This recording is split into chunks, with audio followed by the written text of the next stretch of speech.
can get everything set up, isn't it? Yep, it is. Hey, how's everyone doing? I haven't gone and grabbed all the links yet, but my name is James. I'm joined by Pablo and Mike today. We're going to be doing a Slate talk. I don't know that I'm going to be doing the Slate talk for the entire time, mostly because I'm an old man now, and I'm washed up. I'm out here just testing tools and playing the mini-max, so my opinions are almost entirely irrelevant at this point. But Pablo is better than I am, and Mike has a whole bunch of live final seats, so these guys will be able to take us to the promised land. But I'm happy to jump on for a little while. All of that said, Mike, how are you doing, sir? I'm okay. Oh, that's great. I'm glad that you're okay. A little bit better. Yeah, a little better. You would be better if the other day Denzel Clark had gotten anything, really. Oh, you mean not swing at a 61 mile an hour pitch that almost hit him? That it you was could see that's going to hit you? It was 58 miles per hour, but yes, that. Yeah. The good news is you'll always remember him. Mm-hmm. I don't. You might not even remember the circumstance, but like I will always remember 2 years ago, Eugenio Suarez would have won me like $30,000 in a live final seat, and he couldn't. He went like 0 for 4. I needed nothing from him. Yes. And I don't even remember who he was playing or what the circumstances were, but I will always remember Gino Suarez owes me a lot of money. Yep, he does. He does. Pablo, how are you today? I'm good. I feel like I have, in the last week or two, kind of found my footing again for baseball.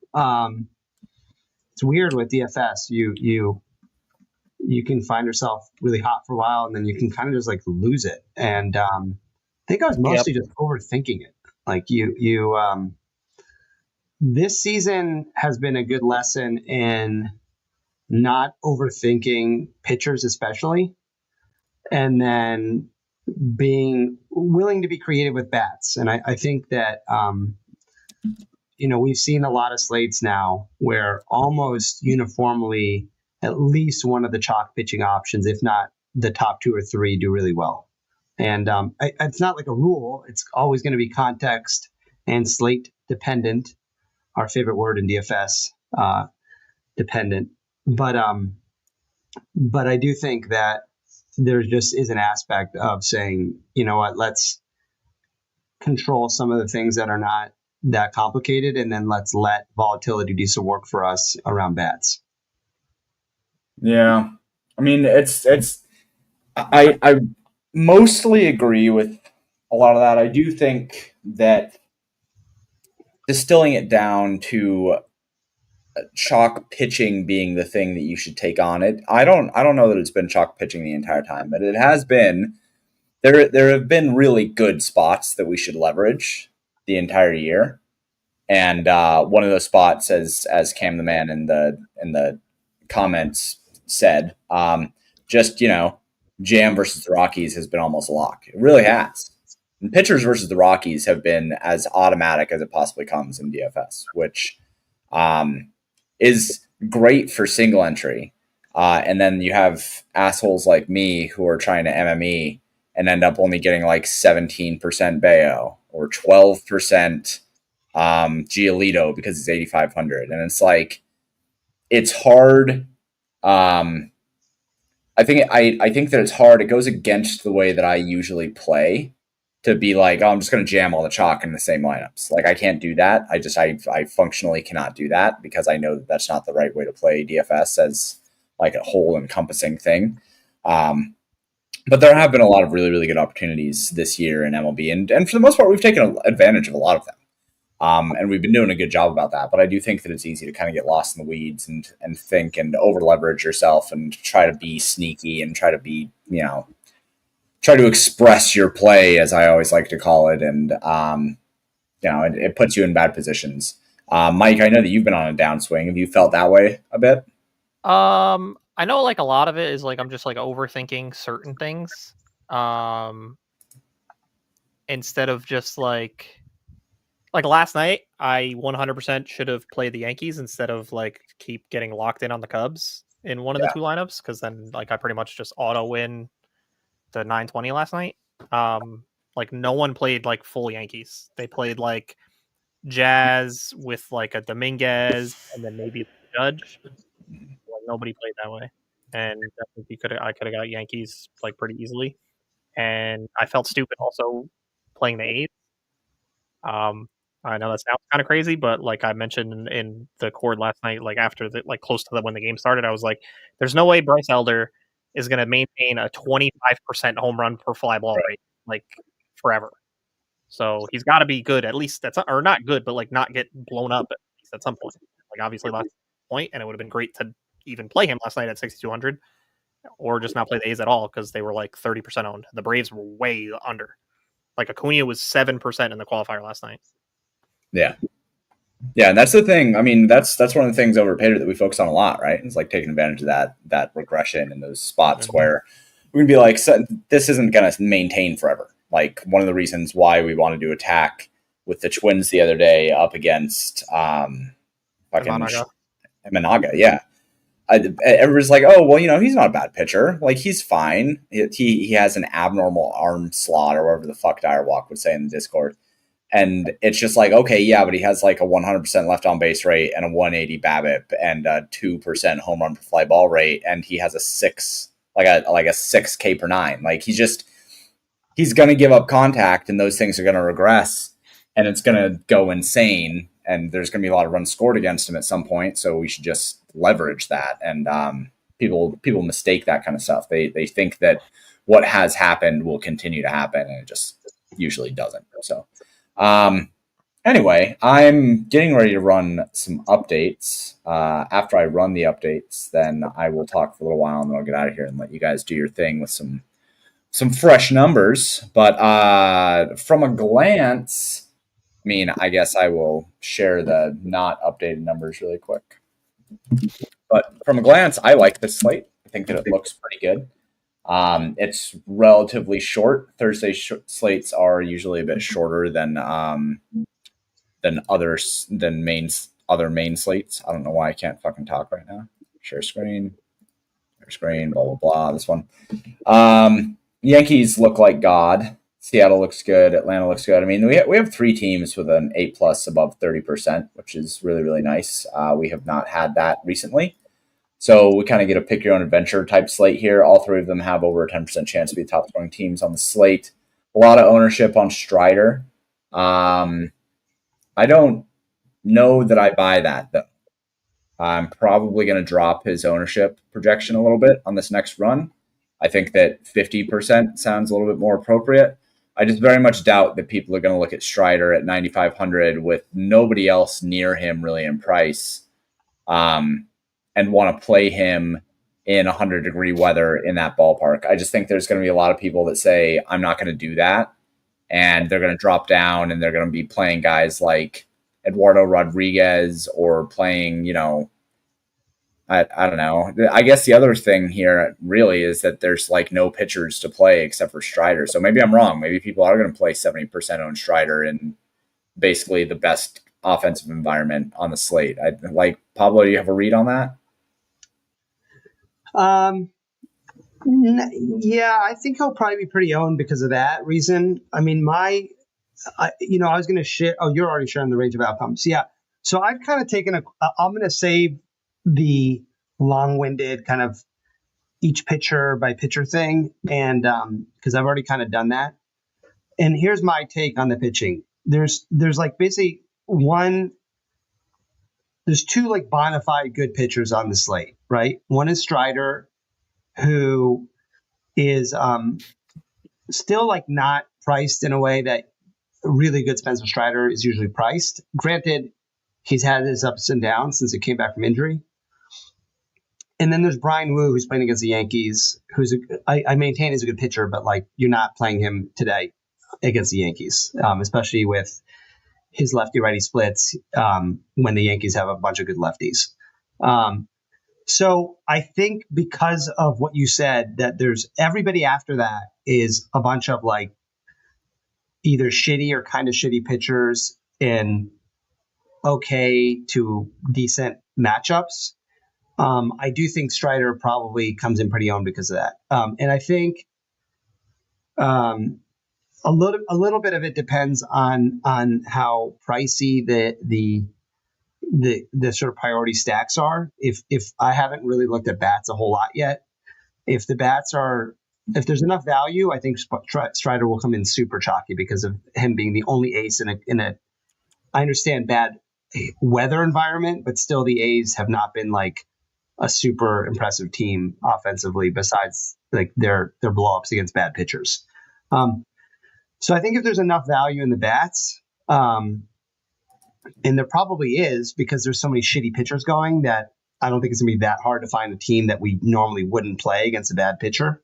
I think Strider probably comes in pretty heavy, and then I think the tricky part, to be totally honest with you, is do you just play Logan Allen, who projects extremely well in our range of outcomes, or do you play a different SP2, or the other option is just you just fade Strider and then play 2 pay down pitchers and then do whatever you want with bats. But I think the first decision is going to be Strider, yes or no, and then the second decision is going to be Logan Allen, yes or no. I'm a little surprised Logan Allen isn't chalkier based on his matchup against the White Sox and just like a lack of good pitchers in good matchups. But maybe he'll come up a little bit more. I'm assuming he's not being touted a bunch. When I first looked at the slate today, I was like, oh, Logan Allen's going to be not the Brian Bayo, but the sort of analogous Brian Bayo of the slate. And I'm a little surprised he's not coming in as more owned. To me, he's like the obvious SP2 if you're playing Strider SP1. Mm-hmm. Yeah. People do not think that the White Sox are near as bad as the Rockies. So they're not gonna. There's some bump there, but I don't think that it is like notable. I think more people will play Woo. I think more people will play Taj Bradley. But I do think that Logan Allen should be more than that. But I think I really do think that it comes at the expense of Spencer Strider more than it comes at the expense of Taj Bradley or Brian Woo. Whereas people will just be like, yeah, Spencer Strider 9,500, that's fine. I still think he's going to be like 55-ish% owned, 55, 60. But people are also going to look at all of these pitchers and be like, okay, well, there's not a single pitcher with an implied run total under 4 on this slate. And all of these pitchers are $7,000 except for Strider, who's 9,500. So I'm just going to play 2 guys in the mid 7s and, jack up the bats. So I do think that Logan Allen will get more ownership. I'm going to bump him up a little bit, take Strider down a little bit, and see where that ends up. Mike, do you have a stance on pitching here so far? So I'm not the biggest Logan Allen fan, just because that guy kind of, he doesn't. No, he's not great. He's not great, and like you said, like the White Sox are like not even close to as bad hitting wise as the Rockies, like in terms of like boosting a pitcher for like strikeouts and stuff. Because from Hunter Goodman's pitching boxes, you could see that guy swings at everything. And the White Sox don't really have anybody like that, where that's basically 8 out of 10 of or 8 out of 9 of the Rockies lineup every day. Yeah.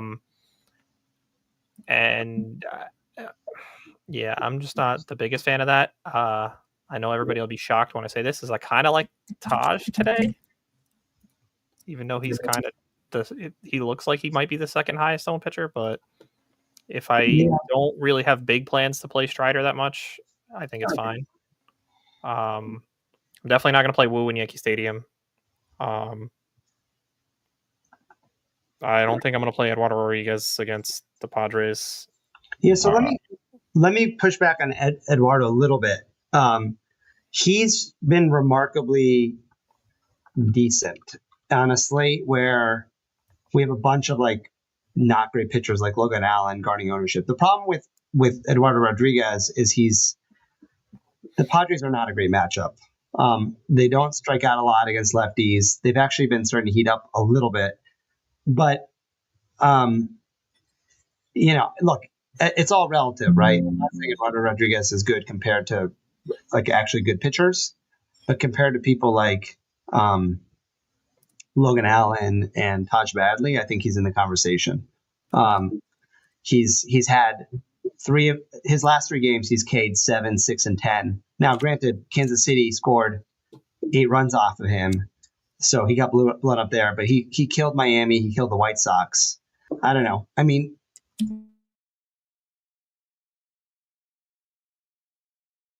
some of this comes down to like what, and I think you're happy if your pitcher tonight gets like 14, and then your bats go off. I don't think I think you're happy as long as like, all right, let's say Strider doesn't pop off, then any pitcher just has to get like not negative points, probably. Yeah. I don't know. For me, like small field single entry, like me not overthinking it is just saying Strider Allen. And then I'm going to play 2 lineups. So my second lineup might pivot off both of them or might just pivot off one of them. I just think Strider's like, he's still Steven Strider. I totally get that it's a bad environment. And Logan Allen projects like really well for us. And he doesn't look that owned. I understand you're going to bump him a little bit, but I don't know. Like I'm not going to overthink the projection on him. Taj is interesting because, I mean, my list of pitchers, Mike, to echo what you're saying, is basically Logan Allen, Spencer Strider. These are my hypothetical in-play pitchers. Allen, Strider, Taj, Eduardo, and Jonathan Cannon. I know that Jonathan Cannon's like a little bit shocking to hear. And again, it's relative to our other options and pricing. But it's like Logan Allen projects really well, White Sox. Steven Strider, the only like bona fide ace besides Wu, who's playing the Yankees. Taj Bradley, I think that's the most debatable one because on one hand, he's shown himself to be half decent. He's only 8,200 and there's a bunch of other crappy options. On the other hand, Boston has like lit the world on fire for the last week, but they did against the Nationals and the Rockies. So yeah, that's why I'm not counting it. It's like a perfect spot for a half decent pitcher to come in and bring them back to earth. I don't know. I probably overweight how hot a team is, but there's still a part of me that's like, well, shit, I totally get that Taj Bradley's better than Freeland and the Rockies and the Nats for that matter, who they just played before the Rockies. But then there's another part of me that's like, that's true, but Boston is still coming in really hot. I mean, does some of that carry over into the next series? I just don't know that it's like the right time to pick on them. Like I would rather they cool down a little bit. So one thing that I think is worth talking about on a slate like this is usually when we're building out and we're considering our leverage points for the slate, I would be looking at Strider and being like, oh, I like absolutely want some athletics in my exposures, right?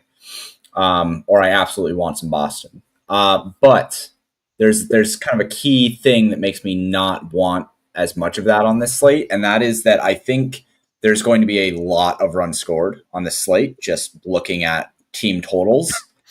And so I think there's less of a chance of me being able to take advantage of the direct leverage that I get from attacking a chalk pitcher that I couldn't just get from like any other team on the slate. It's like every single team is expected to score some sort of runs. So me getting 6 runs against Strider with an athletic stack doesn't matter that much if like most of the teams are scoring between 4 and 7 runs anyway. I might as well just not take on that extra volatility. I would just much rather not play Spencer Strider in that point. So I just wanted to make that point really quick because I know that there are a lot of people who like Team Sicko wants to attack the chalk pitchers. I just don't think that attacking the chalk pitchers gains you all that much today. If you like Boston or if you like the Athletics in this spot just as like a baseline play, then go ahead and do your thing. But I don't think that attacking any of the chalk pitchers in this spot is like, you shouldn't be doing just for the pure leverage standpoint of it. You should be doing it because they're good plays. That being said, Mr. Stas Bukirov, I didn't pronounce that correctly, but that's okay. We're attacking Wu for sure. Yankees just look fucking great today. Their top overall rate is 18%. Their 8+ runs, 39%. I just did a rerun actually, and not quite done yet, but they're just by far the best spot on the slate. Brian Wu sucks against left-handed hitters, just like a lot. So we should be attacking him when the Yankees are going to throw out 7 left-handed hitters against them and then also have Aaron Judge as one of their right-handed hitters. That's a lineup that you should use against somebody like Brian Wu, especially playing in Yankee Stadium, right? That's just a really, really good spot. So I'm really into that spot. And especially if they're going to be low owned. I mean, the projected ownership for Atlanta is 132 in some aggregate. For the Yankees, it's 30%. And like 15 of that will be Aaron Judge. You're going to get everybody else at like 4% owned or something. So Yankees just in a nuke spot here, man. And Mike, I know that you're on board with me there. So it'll probably be either. I think it's going to be like 3 people that are probably owned on the team, and it's just because Dominguez has been doing good and he's kind of cheap, and then Jazz has obviously been on fire and Judge, but I think everybody else is going to be like nothing. Mm-hmm. Yeah, they're going to be nothing owned. They're expensive, but this is the team on the other side. Seattle has our second highest 8+. And Stroman has been really bad. For some reason, Fangraphs isn't working right now, so I can't focus on it. It's not Fangraphs not working as a whole. They won't let you look at when you select Strider splits. That's not loading. Everything else for every single other pitcher is loading. Stroman, I can't look at Stroman splits. I know, that's what I'm saying. I said Strider. Yeah, for whatever reason, but his true average we do have, which arguably is better than splits.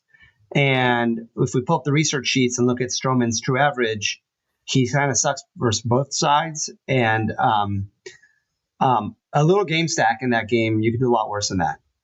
And so, James, just to zoom out, because one of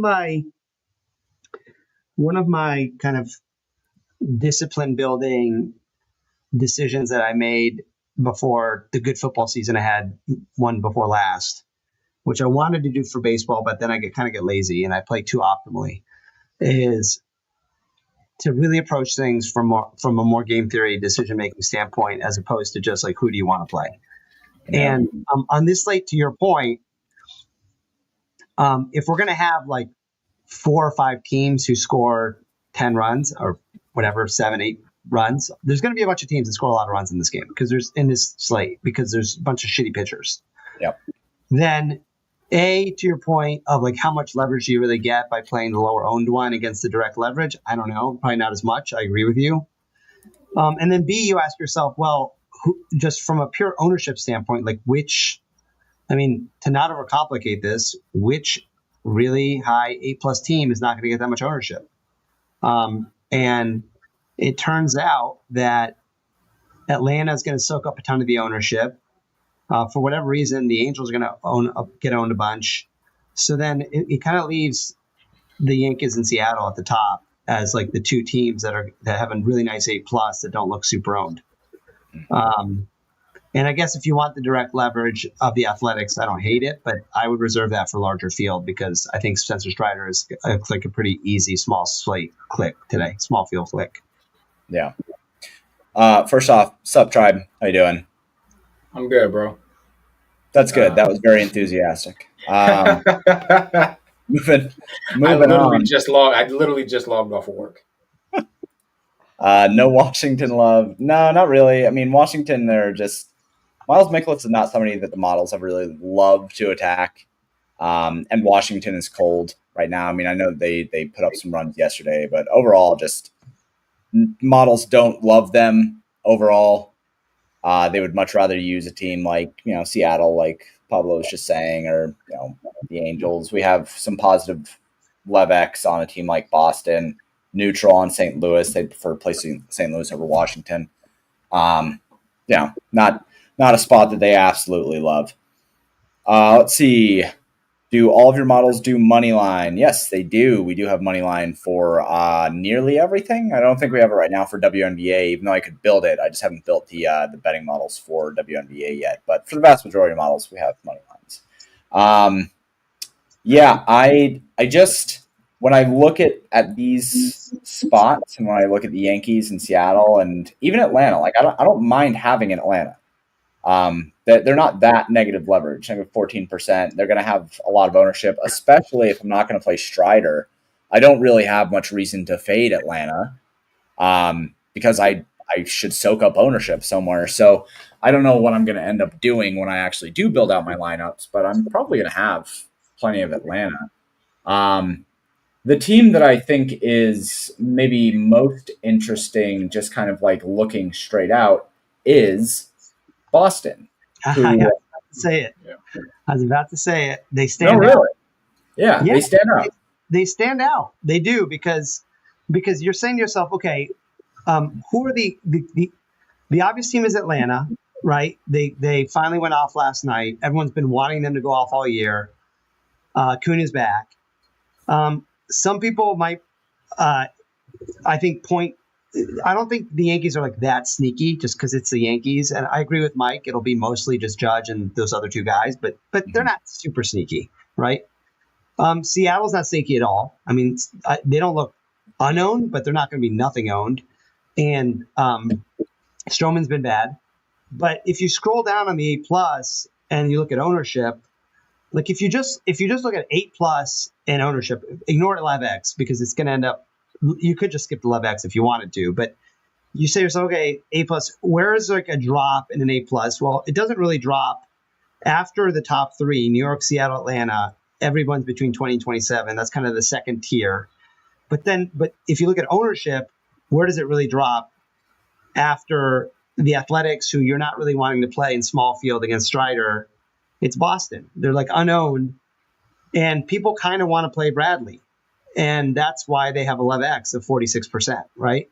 Yeah. So anyway, and by the way, they're cheap. Like so, I think Boston is super interesting. But go ahead, James. I didn't mean to interrupt you. No, you're right. I just think their 11x looks terrific. I just reran models, so now they look slightly worse. They're in 20% 8+, but I mean they're cheap. They're going to provide you a lot of leverage. Their projected sum ownership is only like 20%. They're literally going to be like single-digit ownership for all of them. They just put up like 20-something runs, and I know that it was the Rockies, but like they're hot, and it's not like Taj Bradley is the best pitcher in the world. So I think they're super interesting. I'm mostly going to leave it at that. If somebody else wants to grab the screen so that I can go manage my child who's an insane person, then I can share.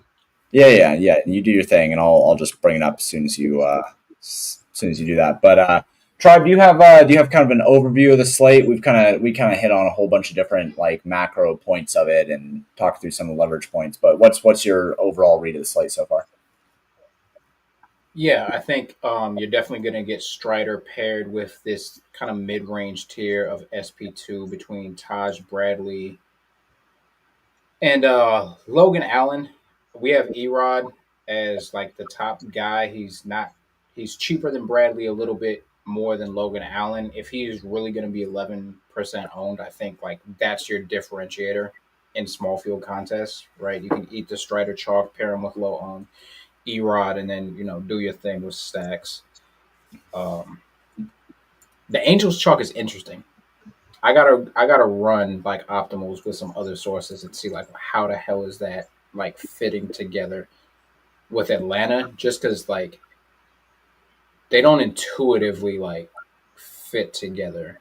Yeah, Neto, in a way that I think people are going to be excited to play. Yeah. And you're not playing Nick Allen over Neto, so. Right. So like if you try and throw like Neto in there at shortstop, because nobody's playing the shortstop from Atlanta. Like we know that's like a spot people aren't going to go to. And even if you go with like their cheapest outfielder, like trying to fit that with the guys you want from Atlanta plus Strider,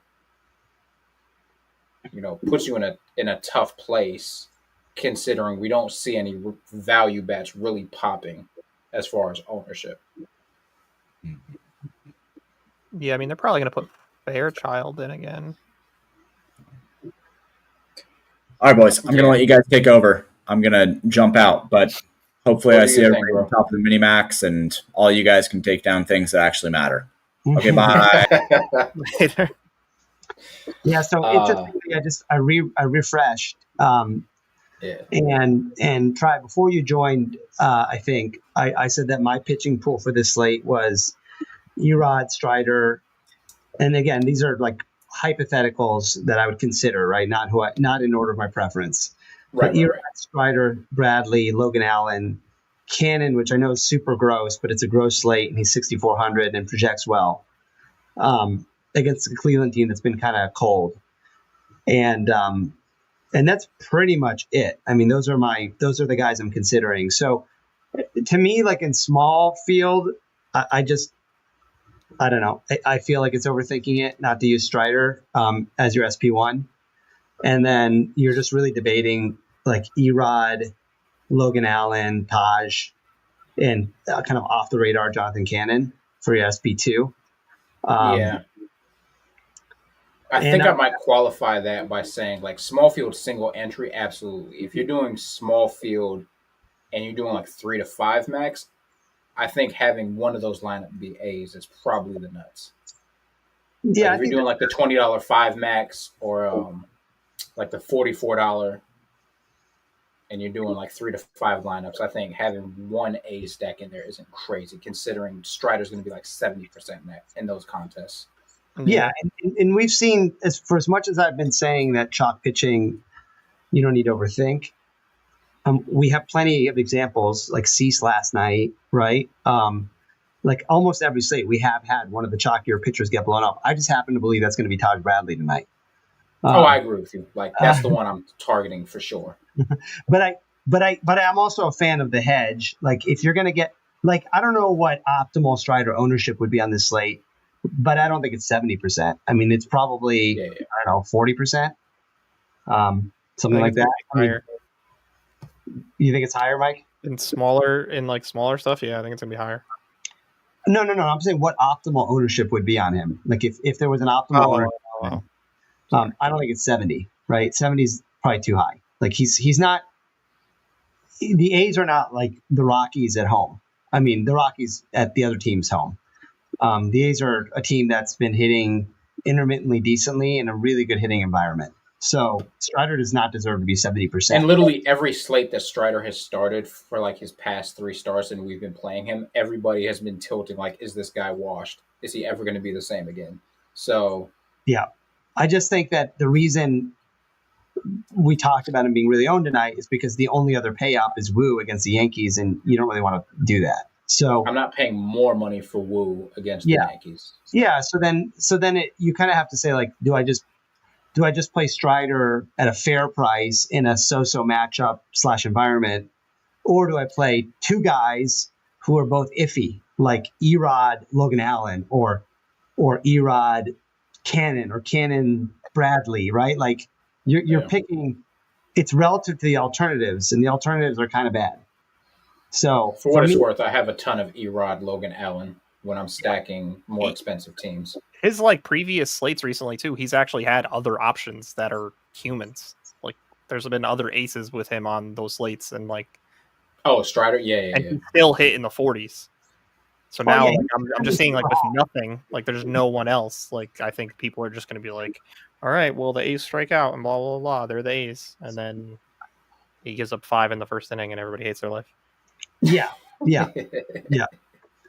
So I think it becomes like from just a macro standpoint, if you fade Strider in small field, you can probably even play in Atlanta, right? To James's point. If you fade Strider in small field, you are 100% stacking Atlanta. Right. So if we go back to the Rue here and we go to 8+, I mean, Atlanta's I kind of look at Rue almost in tiers sometimes. So you've got a top tier here where you have the Yankees who are low owned with a high love X. So if you're eating Strider plus some chalk, the Yankees are really nice because they have less owned. If you're not using Strider, you don't mind eating a super owned Atlanta who still has over 30% plus A+, right? And then you're just kind of figuring out your mini stack with Atlanta. The question becomes, if you are using Strider, like I will in one of my 2 lineups, then who is your leverage stack? And is that your main stack or your mini stack? I'd probably be inclined to main stack a lower owned team with a good lev X. the problem with that is that if you want to make the Yankees, they're expensive. And so it's hard to do Strider with the 5-man Yankees, I think. I haven't built a ton yet. It's not ideal. So then you're like I think there's 3 teams that stand out to me as far as like 5-man stacking them with with Strider. That's Boston, Texas, and potentially Cleveland. Yeah, I'm with you on Boston. I have mixed feelings on Cleveland just because they've been such dog shit, but they're finally facing a pitcher who's not very good, but he also projects okay. And then Texas is weird. Like they've actually been pretty good. If we go to just recent performance in the last 2 weeks, assuming Fangraphs lets me do this, Texas is like slightly above average in terms of WRC plus. They haven't hit for a ton of power. They're slightly below average with ISO. In the last week, it's been a little higher. So they're not bad, right? And here's Boston. Boston to me is like the standout hot team. It's just a matter of like, does Taj Bradley cool them down? If Taj Bradley wasn't owned, I would be less excited about Boston. But them coming in this hot against an owned Taj Bradley makes me feel like they're a really nice main stack if you're eating chalk pitching. Yeah. Waiting for Mike to jump off the top rope and say he's like 5-manning the White Sox or something crazy. No. I really like Cleveland though. They're like they started hitting and they are insanely cheap. Yeah, they are really cheap. What is our true average thing about Cannon? Cannon, I don't know, but that guy truly sucks. I know. That guy's not good. I thought that too. But he's got his true average is second best on the slate, and I mean, second best on the slate of crap is like, and their bullpen is not good either. So yeah, and he gives up steals. Yeah. I mean, he hasn't been great. Let's just say that. He's been.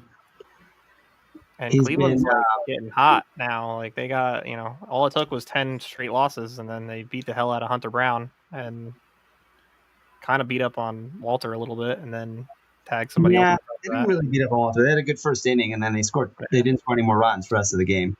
I mean, I don't know if I'd go. I mean, I'm the king of small sample overreaction. Everybody always says that I overreact to like 1 or 2 good weeks.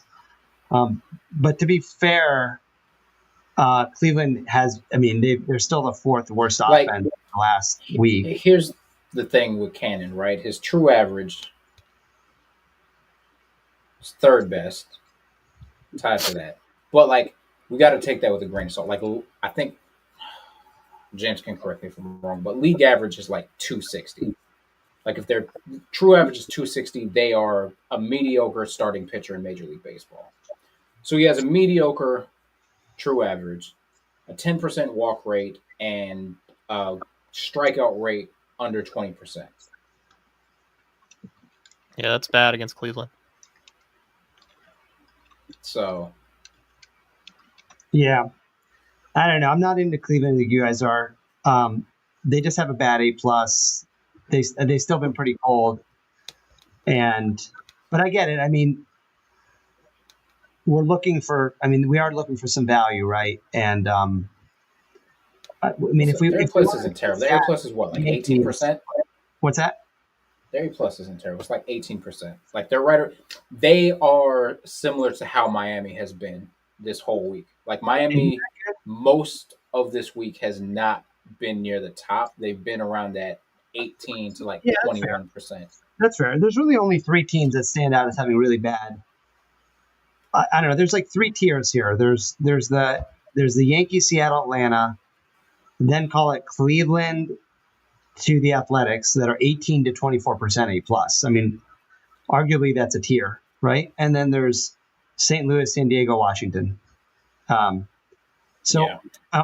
in a slate where you're just looking to get off the radar, especially if you're eating Strider / Allen or Strider anybody.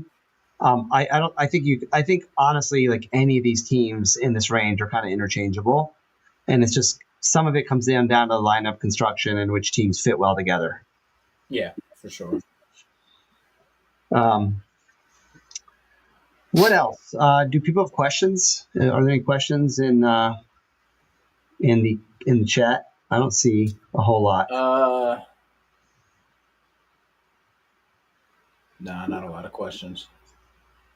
A lot of love for Boston.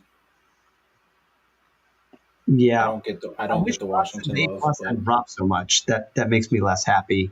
One thing we should look at just for fun, because I found this to be useful at times, is if we go to team and we go to bullpen baselines and we search by H/S ratio, the Rays pen is amongst the better ones, right? Yeah. So that's a little bit of cold water on the Boston love. It's also like 67 degrees there somehow. Oh, really? How? I have no idea. That's what it says on the roto weather. Yeah. Look at Atlanta, by the way. I mean, I'm not playing the A's anyway because I'm probably playing Strider, but I didn't realize they've been good. We did get a question. Coming in late, did you cover small field builds? I'm seeing Strider, Taj, Angels as being chalk. I am skeptical on the Angels chalk. I think they come in lower than we haven't projected at. But yes, who is this? Ryan, yes. Start with Strider. It's tough to build Strider with an Atlanta main stack, but it's probably Strider, at least 2 Atlanta bats, and then fill in the rest. I feel like I really would be surprised if Allen doesn't come in more. I just feel like he's the obvious cheap SP2. And I don't know, maybe people are just overthinking it. But I usually when I feel that way, I tend to be a very square player when it comes to builds. My inclination is always to build some cash. I don't necessarily disagree with you. I do think. Oh, what do we have them at? We got. Here's the small Strider number 1. Yeah, here's the small field. Taj Bradley, Logan Allen, Sims on small field, very sharp. So we know Strider. I think it'll be some mix of Taj, Logan Allen. I think Erod is the clear pivot, right? Erod is the guy that is sandwiched between Bradley and Logan Allen's price, and I don't think a lot of people want to click Erod against the Padres. And that's why he's got this edge, combined with Aru. So I'm with you. I think it'll be Strider, heavy chalk. I don't know exactly how Bradley Allen will come out. I sort of feel like Bradley will be a little lower and Allen will be a little higher. Like Bradley will be 30-ish and Logan Allen will be like 25. Yeah. And then in terms of bats, we don't have edge on the bats, do we, for the Sims? So I don't know what the field's doing. What's the field doing for bats? I guess they're using the Angels. Is that what everyone's doing? Allegedly. I don't buy it. I actually think Cleveland comes in higher than we think. Mm-hmm. Yeah, let's look at some bats real quick, and then we can answer some final questions and go and probably call it. But let's just look at pricing by some teams, and then kind of which can inform some builds, right? So let's look at some of the more owned teams for fun. So let's look at Atlanta first. So we've got Acuna, Olson, Riley, Murphy, Profar, Ozuna, Albies, White, Allen. This is not confirmed yet, right, Mike? No, it is. It's confirmed now. They are not playing Eli White, I think, though. Hang on. Because it just came out recently. Does this need to be refreshed? Yeah, White's not playing. They're just playing Harris against the lefty for some reason. Okay, well, he's not really in play anyway, right? Who's that outfield? Acuna, Profar, Harris. Profar, Harris. Yeah. Okay. So I feel like one easy way to go about it would be to play like a 3-man with like Acuna, Riley, Murphy as righties against Sears, right? Olsen at 5,400 is. I don't think he's going to be that owned. I mean, he's 5,400 lefty. And then I don't love the bottom of the lineup. Like I will occasionally play a wrap around, reach around with teams that have good bottom of the lineup guys, but this isn't a team that I'm very excited to play. Nick Allen or I guess Harris, you said, is playing instead of White. Yeah. But it just goes to show you. I mean, if you're playing Acuna, Riley, Murphy as a mini with Strider, you're going to need a stack with some value for your 5-man. So you're going to need a stack that has some positional versatility. Yeah, I think you're going to see ownership on some of the cheap guys from Seattle. I think you're going to see cheap guys from Texas. And you're going to see some cheap guys from Cleveland. And you're going to see 30% owned Corey Seager. Oh, yeah, 100%. So let's look at like 2 or 3 more of the chalky teams, and then let's look at positions to see if any players stick out by position. So I guess the Angels look like super chalk right now. Corbin is Corbin. I don't know. He hasn't been like as bad in the recent past as he was before he went to the Rangers. Our true average actually has him as like the best on the slate. I'm perfectly happy avoiding Angels chalk, and I totally get that they've been nuking for a week now, but I don't know. I mean, I also want to play Strider, and I can't play Strider in Angels and Braves because then I'm playing a cash game. Right. I don't. How much is Michael Harris? Probably like $3K. I'm going to do something nobody likes. 3,300. Pull up my old. Okay, so yeah, what you're going to get is the Braves outfield with Riley Murphy, Rayleigh Polanco from Seattle, Corey Seager with Strider and Taj Bradley. That's your cash game lineup. Yeah. If we look at the Yankees, who we know we love as leverage tonight, and then let's look at the Red Sox, and then let's look at positions. They just are not very owned, which is, it kind of makes sense because the Braves are eating all that ownership, and I guess the Angels. But mostly because of the Braves, because you're not going to play Acuna and Judge, right? So people are going to play Acuna, especially when he double donged last night. Didn't he double last night? Yeah. So, yeah, I mean, the Yankees just look like fairly unowned. I mean, yeah, is Judge going to be a little more owned? Of course. Is like Jason Dominguez going to be a little owned because he's batting leadoff 3,900? Yes. But as a group, like, this is a really nice. If you fade Strider and you can then afford like Judge, Chisholm, Grisham, Bellinger, Dominguez, like you could just go 1 through 5 or play Ben Rice if you want, or Wells if you need a catcher.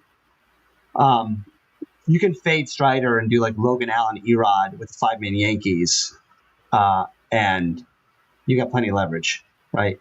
I think it's a pretty sharp way to go about it, in my opinion. And then let's look at Boston real quick because we talked about them as being leverage, even though their A+ dropped a little bit. They're just still really cheap. They're not that cheap. I mean, Toro batting third for 3,100 is kind of crazy. He's not some great player, but he's batting third and he's 3,100. Mm-hmm. And then all these guys are in the mid 4s and they're just unowned. It's just a matter of like, do they stay hot after they played a bunch of shitty teams, or does Taj Bradley kind of cool them down? And I just go back to the fact that Taj Bradley is going to be owned. If Taj Bradley wasn't owned, then whatever. But with ownership, I'm willing to take the bet that they stay hot for at least one more game. You know, I think that's. But you're probably playing them with a team that has predominantly infield minis because you're probably playing at least 2, if not these 3 outfielders.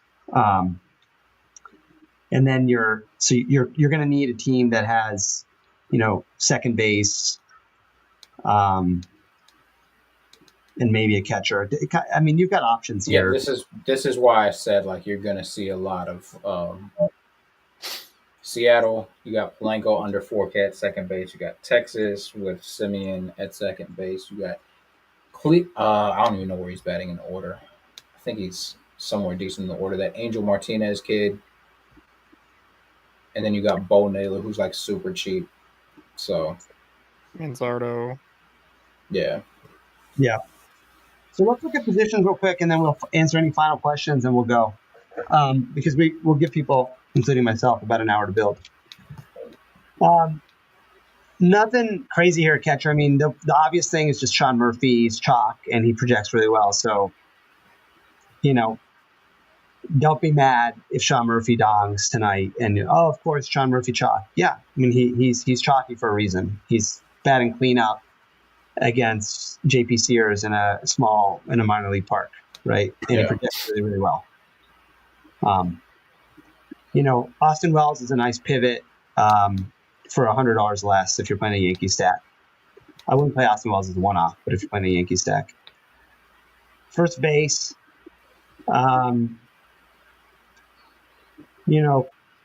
Kurtz for larger field, or to your point, try for 3 or 5 max against Strider chalk. Kurtz has been pretty hot recently. Yeah, that A's lineup came out. It's kind of trash though. Yep. Like outside of the first 4 hitters, it's like I'm not sure why they don't just play awful. Schumann.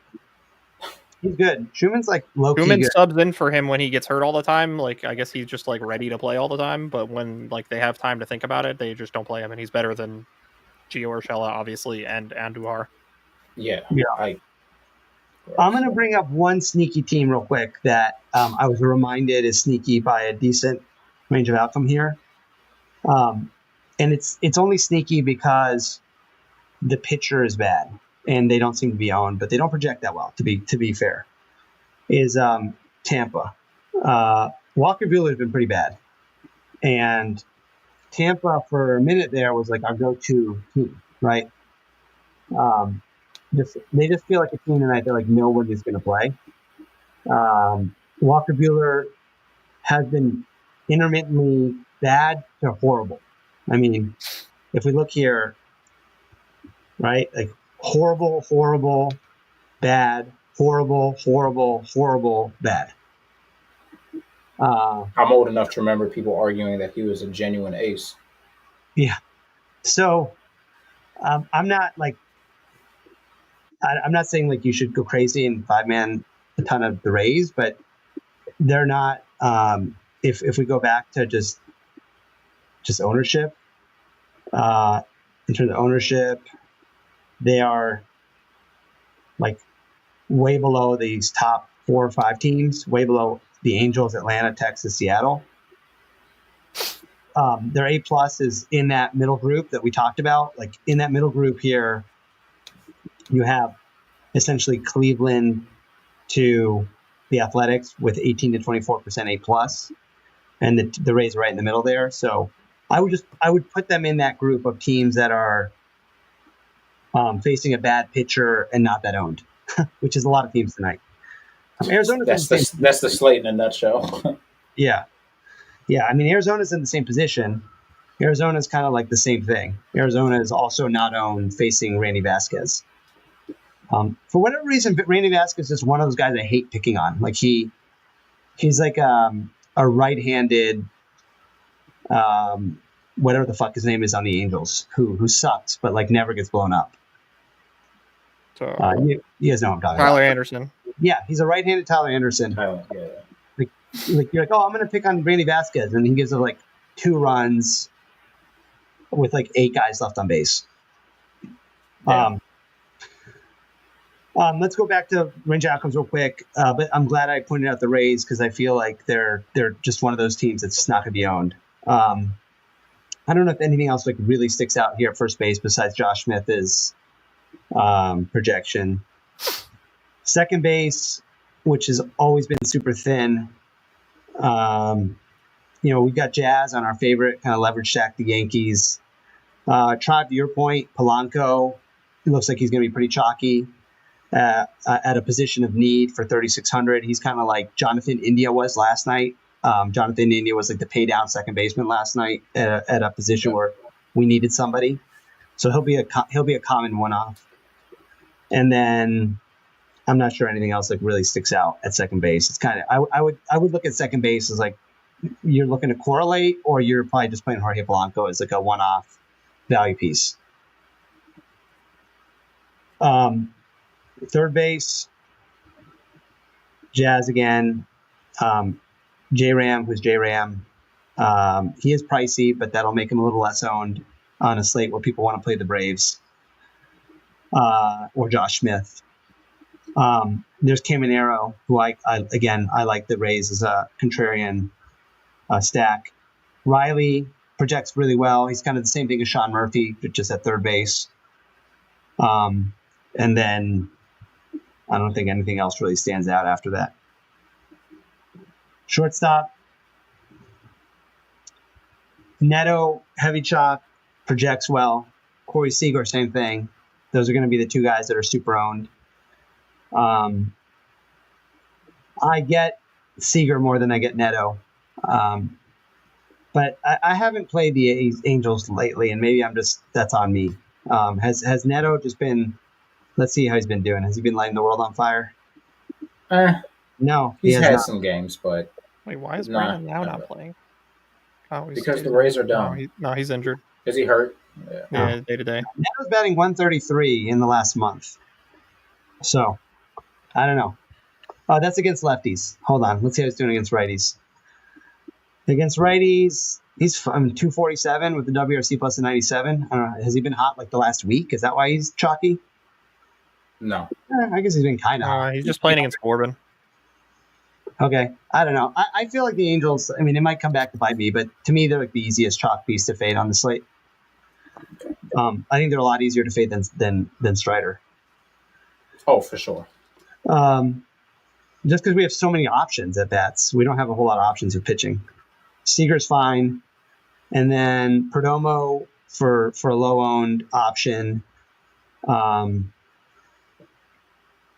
then I think the Mariners are kind of interesting as well, given they're in that top 3 8+ that we talked about. And JP Crawford's been hot. I had him on a lineup. I didn't quite get to enter last night because I ran out of time. And then outfield, we won't go into too much. You have so many outfielders, but obviously you've got Judge and Acuna at the top. The big thing that stands out is just their ownership. I mean, the Yankees to me are like easy game. Like try to figure out how to do at least one Yankee stack. I mean, I get it. Like it is Woo, and Woo's a lot better against righties than lefties. So but it's also Aaron Judge, and I don't think Aaron Judge cares. Yeah, I don't give. It's Aaron Judge. I don't who's pitching. Yeah, and then all the other Yankees that you really like are lefties. So that's part of why we like the Yankees so much. Grisham stands out here. Jason Dominguez stands out here. I think we're sensing a theme. And then after that, I'm just seeing if that's also one of the things I called out yesterday when I was doing the stream. Is like if you're stacking Yankees, like playing catcher, first base, two of the cheaper outfielders, and then picking one between Judge, Belly, and Jazz, and just stacking them up that way. Yeah, that allows you to actually play like decent pitching and a mini stack that's not a complete dumpster fire. Yeah. I mean, the hard thing on this slate is if you really want to 5-man the Yankees, you're fading Strider, right? So then you're probably going to Erod plus your favorite other pitcher, Cannon or Logan Allen, probably. Maybe. Let me see if you can do it. All right, let's see any questions. Love the slate talk. Thanks, LG. Dog shit lineup. Do you guys feel better about Strider? I always felt good about Strider, but yeah, I guess I feel even better. Thoughts on St. Louis against Soroka. I kind of liked St. Louis until I looked at their 8+. Soroka, Soroka has been not as horrible as you would think. Where is he on the true average here? I'm not seeing him. Oh, there he is. Yeah, he's like way down here. Like he's kind of like in the better third of the field. He doesn't have really meaningful splits. I think he has a decent ground ball rate. At least he used to. I don't know if that's been true this year, but I know he used to have a good ground ball rate. Let's see what his ground ball rate is this year. To your point, Pablo, if you game stack Yankees Mariners, you can play Strider. Okay, I think that's and a not trash SP2. Yeah. So you can see here, Soroka's ground ball rate's not bad. He's in around 50% to righties, 42% against lefties. And then St. Louis has just been kind of like okay. I mean, in the last week, they've been 22nd offense in the league. In the last 2 weeks, they've been 24th. In the last month, they've been 21st. So they've been pretty mediocre, I think what's nice about St. Louis, and I would probably reserve them between those numbers, how kind of cold they've been, and then their 8+ being all the way down here in this bottom 3 teams, is I would probably just reserve them as one-offs or minis. I mean, I just don't. I think you've got other teams that project better in fine matchups against pitchers who don't have as high a ground ball rate. If we just look at the Cards, they do have some cheaper pieces. So, Mason Wynn batting second, 3,800 as a shortstop, has a nice 2x. Burleson getting a little pricey, 4K. Donovan. So, I don't know. I think to me, they're like, if you've got 20 teams, you've got 1 or 2 of them. If you're playing 1 or 2 teams, maybe like a Mason Wynn one-off, but that's about it. All right. You guys got any closing thoughts? I think we got all the questions. Kim the Man said that the Aranda looks like a strong one-off. I tend to agree with that. I think the Rays are sneaky overall. I think our takeaways are Strider heavy chalk with some combination of Bradley and Logan Allen. I think Allen will be a little more owned than our sheets do, but maybe I'm overrating what the field will do against the White Sox. I think a strong pivot is Erod. I think he'll be the one kind of odder man out. He won't be unowned, but he'll be substantially less than Bradley and Allen. Yeah. I think the Yankees are a really nice leverage stack, and if you want to game stack them with the Mariners, I think that's pretty sharp. I think Boston is interesting. If you're playing Strider, you can main stack them and then do whatever you want for your mini. And then I think the Rays are sneaky because they're just in that group of teams that won't be zoned with a decent 8+ against a bad pitcher in Walker Buehler. Tribe, Mike, closing thoughts? I mean, obviously the Yankees. Honestly, I feel like Arizona's like kind of forgotten. I know it's like Randy Vasquez and he's like frustrating, but a team being forgotten against him is really interesting. I mean, they kind of only have like a couple expensive pieces, and then one of the other outfielders is like dirt cheap in McCarthy or Thomas. But like Carroll, Marte against him is probably worth. Just a thought. Anything else that's not obvious? I like Washington. I don't understand why nothing likes them.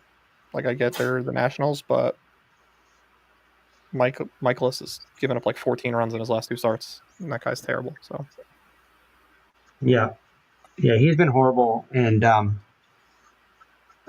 Washington is just frustrating because they're a team that'll put up 10 runs, and then you go and look at the fantasy scores of their players, and like not a single one of their players was necessary to win anything.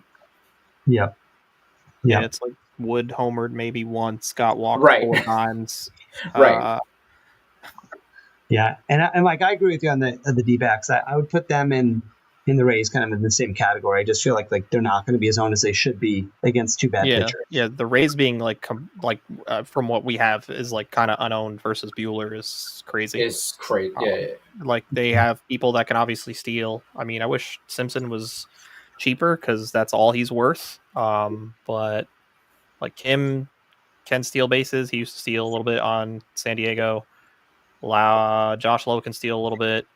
Like I like those three. Those three are pretty good. Aranda's got power, and Bueller's bad versus lefties. Yeah. Like I like those four. Everybody else is kind of like,